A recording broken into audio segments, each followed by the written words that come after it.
Hey everyone, welcome back to Paper Therapy with Amy. Today you're in for a treat because I'm doing a collaboration with Erin from Crafty Concepts with Erin.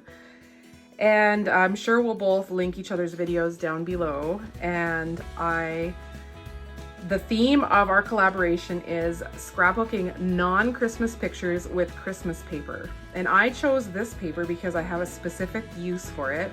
This is the Silver Bells collection. Many of you may have it because it was one of the ones that went on sale at the very end of Close to My Heart.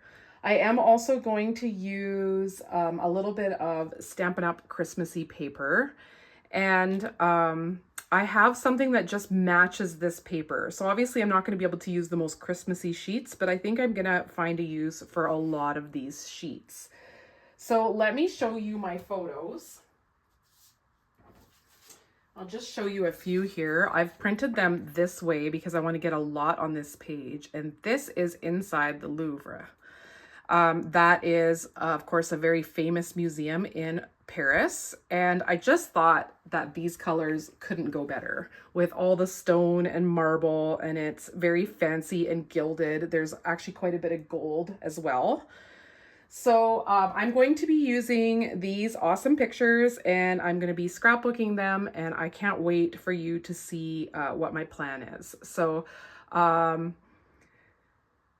let's get my Versamats in here and let's start working on this layout. So this here is the Season of Elegance paper. So it's technically Christmas paper as well. I know that's a bit of a cheat, but that's okay. I'm going with it.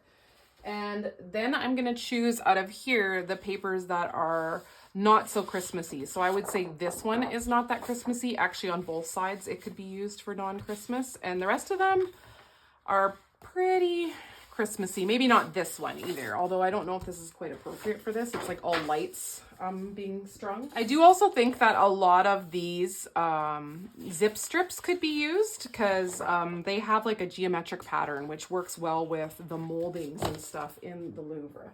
So I also have this is the workshop option, and so there's a bunch of papers in here that are not, I don't think I'm going to use this one because this to me is a little bit more playful and I want it to be more elegant. So these ones here though would both work, and then there's a bunch of cutouts too, so I think I will probably try to incorporate these ones as well, and maybe some of the shapes from here, we'll see. So that is what I'm gonna kind of take out, and this was the workshop guide that came with it, but hopefully Close to My, our Stampin' Up is already starting to come out with similar products, so hopefully they will get more and more. I have my nails done with some dip powder, and this one here came off, so hopefully you can just look past that.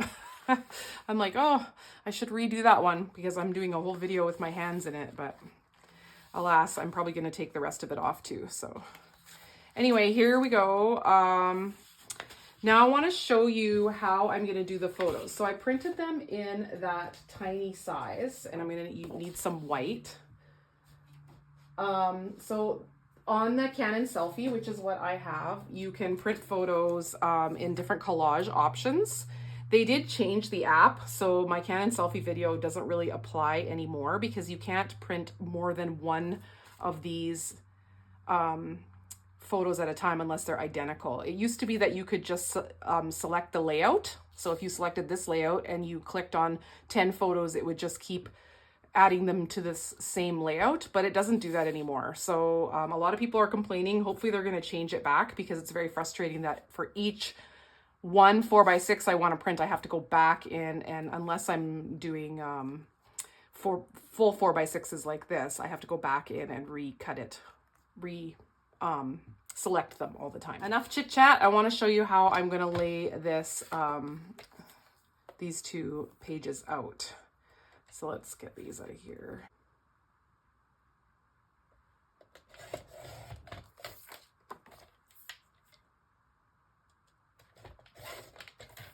So I'm going to cut all of these apart, and I'm going to do a grid pattern with them. And this way I can get a lot of pictures in my grid. And what I plan to do is I plan to do my grid like this with an extra row across the bottom. So it's almost like a square. And I think I'm gonna put it to one side so that I can continue it on this side with the larger photos of the actual building.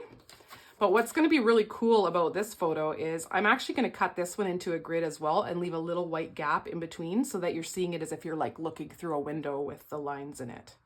So I'm going to do that and then I'm going to come back because you don't need to watch me do all of that. But I wanted to show you how I print these off in the, I choose the 4 photos to 1 4x6 option.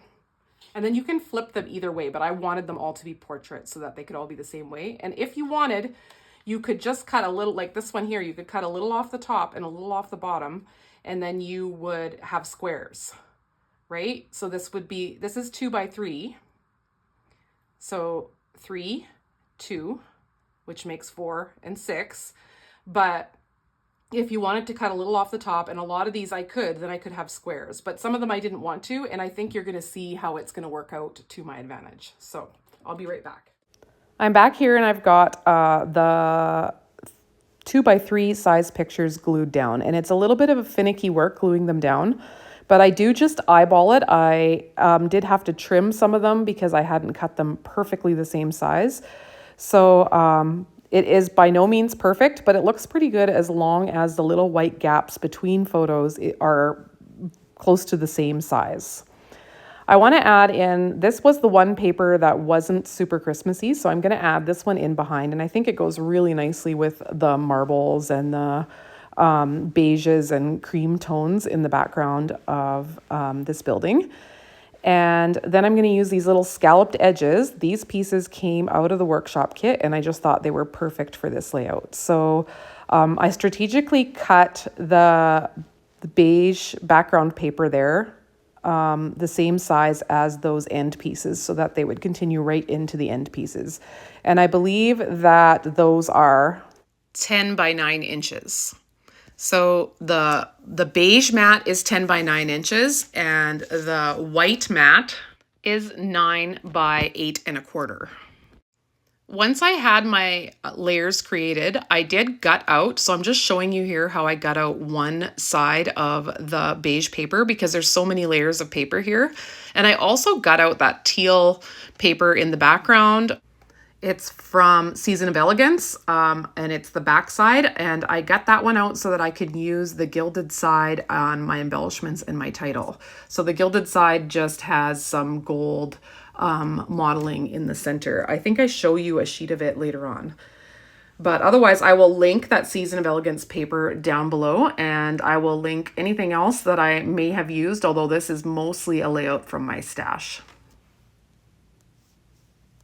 I have not actually ordered any Christmas paper from Stampin' Up, and the reason for that is that I am trying to be responsible with my money, and I had this paper packet of Christmas paper and another paper packet of Christmas paper from Close to My Heart that I had never used once. So I just didn't feel right about buying more Christmas paper. And also, another thing is I usually make Christmas cards. I usually do a photo, but I make a few special cards for some people. And some of you may know that there's a postal strike going on in Canada. So no Christmas cards are going to get anywhere in time this year. So I'm not going to be mailing any out. I'll give a few to people who are close around me. So that's one thing as well. That's one reason as well.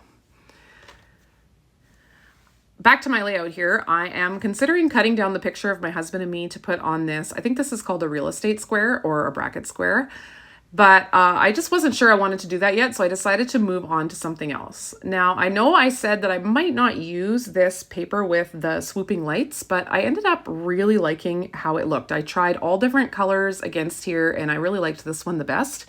It's kind of a mink color, and there's mink in those side panels.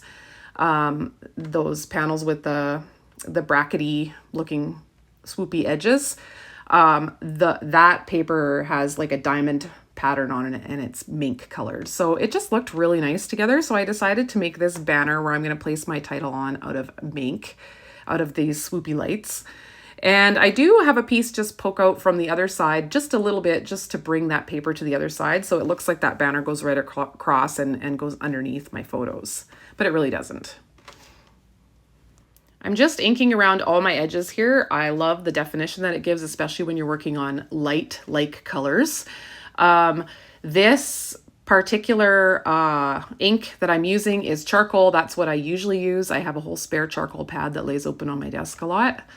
And here you can see I'm still considering how to arrange this. That piece there that the Mona Lisa is on is also from the workshop. So both the real estate square and the whatever that is, I don't know what shape that is, parallelogram, that the Mona Lisa is on, both came from the die cuts that came in the workshop from the Silver Bells collection from Close to My Heart. And if you wanted to find this paper, it's probably findable because it was in clearance for quite some time at the end when Close to My Heart was closing. It was on the clearance rack. So a lot of you probably have it, but there is probably some of it floating around. But you know what? Honestly, any tone-on-tone beiges and gray papers would work for this layout. And I actually think it would be really beautiful with Stampin' Up's Nature's Sweetness paper pack. And it could be really pretty with Seasons of Green and Gold as well. So here I finally make the decision to cut this a little smaller. I only have to cut an inch off of it. So I just take a 1/2 inch-ish from each side, and it fits so nice in that square. And I end up taking the other picture. So that picture there, that selfie where our faces are kind of cut off, that's just showing, I was kind of showing how far away from the Mona Lisa you actually are.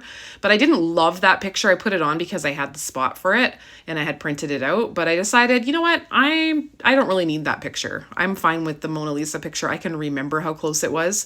So I just decided to switch things around, and these little men, I'm not even sure what section of the museum those came from. I'm sure I could look it up though. But that picture is kind of all the same, so it didn't bother me to cover some of it up. So that's why I chose to do it this way. It was more important to me to have the picture of us in front of the iconic front of that museum than the picture of us, the selfie with half our faces cut off in front of the Mona Lisa. I'd always wanted to try cutting up a photo like this, and this was the perfect opportunity because I have the ability to print at home 4x6s on a Canon selfie printer, but I do not have the ability to print larger photos. And when I cut it up like this, I cut up 2 4x6s, and it ends up looking like an 8x6 photo. And I think it really lends itself well to showing how huge this place truly was. I did sort of wish that that one line didn't go right through the place, that it would have gone through the sky and the road, but this is just how it turned out, and so I went with it. And you have to remember that in this day and age, we can look up how a place looks on our phone in 2 seconds and see professional photographs that are going to be way more incredible than our photographs. But what I want my layouts to do is really tell a story of what it was like to be there, and I feel like this layout truly does that. If you've ever been to Paris, Ryan and I were actually staying a little bit closer to the Eiffel Tower. And so we walked this day. We like walking cities because we find that you really get to see a lot that way. So we walked all the way to where the Louvre is, which is quite a ways away. And there's a lot of stuff in that area that we could look at, and I'll be doing more layouts. And so once we did all those steps in the museum as well, oh, I had so many steps that day and my feet were so sore. I've used the back side of the paper that's in the background. I gutted some pieces out so I could preserve it for creating these embellishments. And they have been made from the side that has the gold foil on it. We had a really funny moment in the Louvre together, and I'm going to tell you about that at the very end of the video. I'll read the journaling to you so that you can hear about that. But you have to remember that I'm a boy mom, so the things that amuse me sometimes might not amuse the more proper ladies out there. So maybe don't listen to it if you're proper. But it was pretty funny. My husband took a picture of me, and I'm laughing pretty hard in the picture. So I hope you'll enjoy that little story. I'm just gonna take my layout out of the way here. It's a little stuck down to the table. And I'm going to stamp the rest of my title. So I'm gonna use flags to do Explore the, and I wanted to do that because I wanted something kind of airy, but I wanted something that went over the picture because there's so much road or traffic circle there in front. And by the way, we had to wait till there was no cars there because there was cars constantly driving through there. Of course, I wanted a picture with no cars on it. So I kind of wanted to spread my title onto that area, and I did that by stamping my title in this alphabet that I've had for quite some time from Close to My Heart. It came with some different size thin cuts, which I cut these little banners out of, and it is called the Pennant Banner Alphabet. You can quite easily create your own pennants. These ones just have kind of a stitched part, but I covered that up with a gold string later anyways. But you can easily create your own pennants and put any alphabet that will fit on them. You can make the pennants the right size so that the alphabet will fit. So this is something that you can replicate easily with Stampin' Up or other products. And just because I know someone will ask, the letters for the Louvre, those are the same letters I used in my last layout for the word Hawaii, and I honestly do not remember the name of these thin cuts. They're the first alphabet thin cuts I ever got from Close to My Heart, and I don't remember what they were called. Maybe somebody can comment that remembers the name of them. I used some silver thread that I have.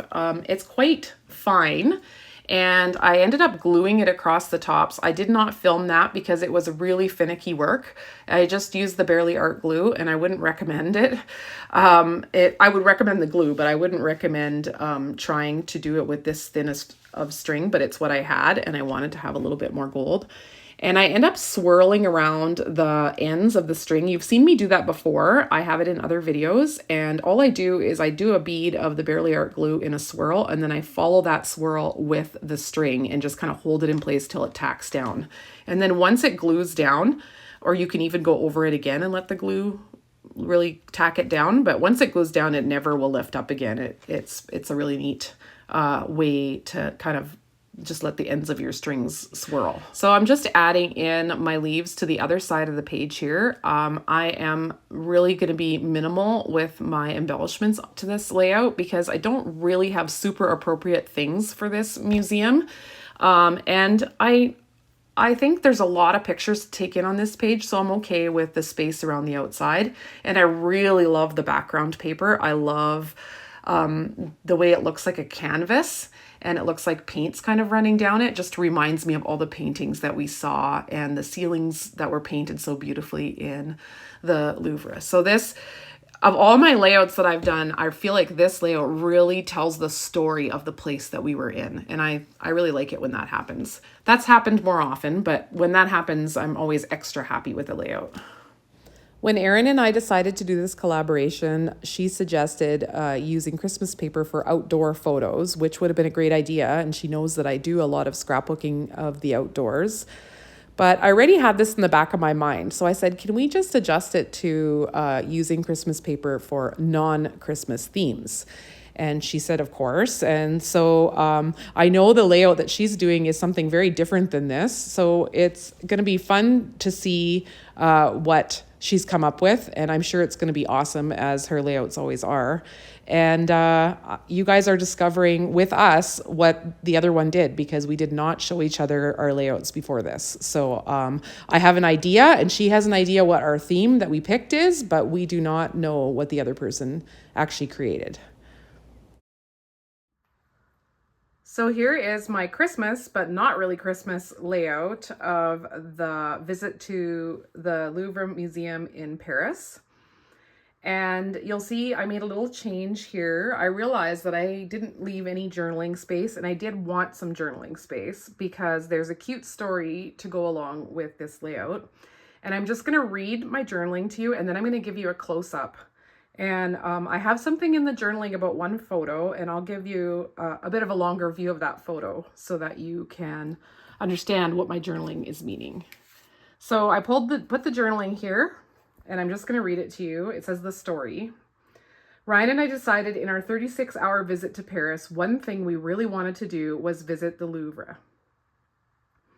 I was sort of excited about seeing the Mona Lisa, so we decided to go to look for it first.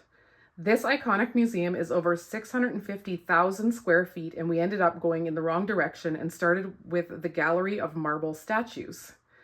These statues are detailed and incredibly impressive. We had a good laugh at one statue of two men, and I have men in quotation marks because one has the head of a bull. One is in a very aggressive pose, and we surmised that he was rather grumpy about his missing appendage. The Louvre is an impressive place, and it's totally impossible to see everything in one visit, but we did eventually find the Mona Lisa on the opposite side of the building. We got our steps in that day. I hope you had a good smile at my giggling face. I was laughing so hard in that picture. Thanks again for watching, and we'll catch you all next time here on YouTube. Bye!